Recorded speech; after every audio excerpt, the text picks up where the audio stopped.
Well, I've had some interest expressed in this motor, so for those of you who are concerned, I will give you the details. First of all, this is the front end cap that feeds the fuel and air into the engine.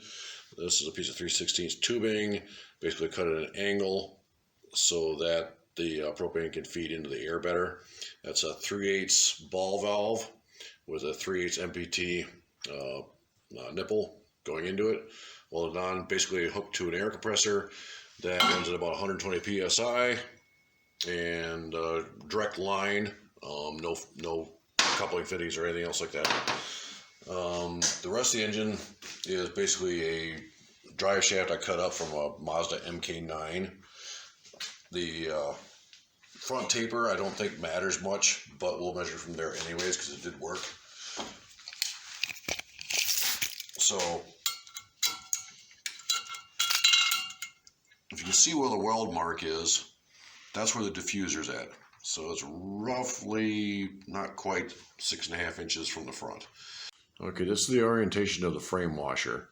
It's got 4 1/4-inch holes drilled into it, and then 1/2 inch hole in the center. The curved part is facing towards the output of the engine. The spark plug is around about 8.125 inches. Beginning of the taper is about 17 inches, and end of the taper is about 20 inches. The piece of tape here is just preventing this thing from rolling over while I'm doing this. Total engine length is about 43 1/4 inches. OD of the main part of the engine is 2.967 inches. OD of the exhaust part, 1.763 inches. Wall thickness of the steel is 0.075. And I believe that's probably most of the information you need to know.